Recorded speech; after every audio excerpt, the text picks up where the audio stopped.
Here's my plan to stop the chemical, physical, and emotional mutilation of our youth. On day one, I will revoke Joe Biden's cruel policies on so-called gender-affirming care. Ridiculous. A process that includes giving kids puberty blockers, mutating their physical appearance, and ultimately performing surgery on minor children. Can you believe this? I will sign a new executive order instructing every federal agency to cease all programs that promote the concept of sex and gender transition at any age. I will then ask Congress to permanently stop federal taxpayer dollars from being used to promote or pay for these procedures and pass a law prohibiting child sexual mutilation in all 50 states. It'll go very quickly.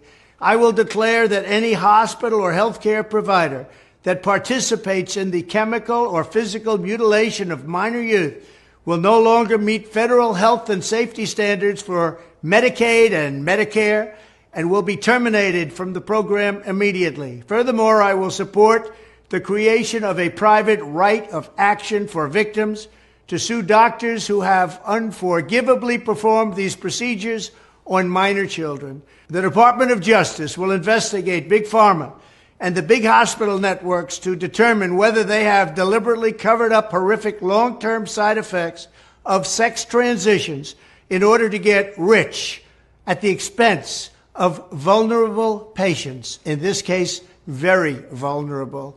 We will also investigate whether Big Pharma or others have illegally marketed hormones and puberty blockers which are in no way licensed or approved for this use.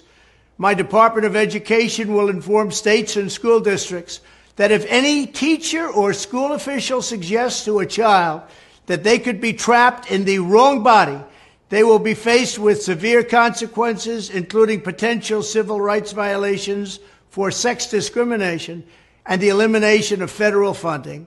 As part of our new credentialing body for teachers, we will promote positive education about the nuclear family, the roles of mothers and fathers, and celebrating rather than erasing the things that make men and women different and unique.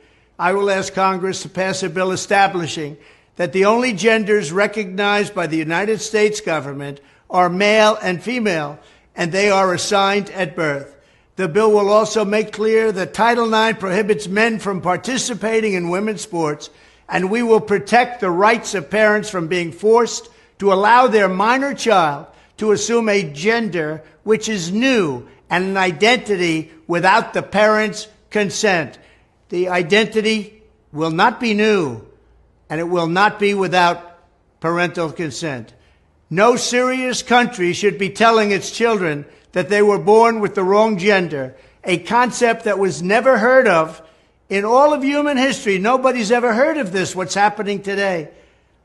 It was all when the radical left invented it just a few years ago. Under my leadership, this madness will end. Thank you very much.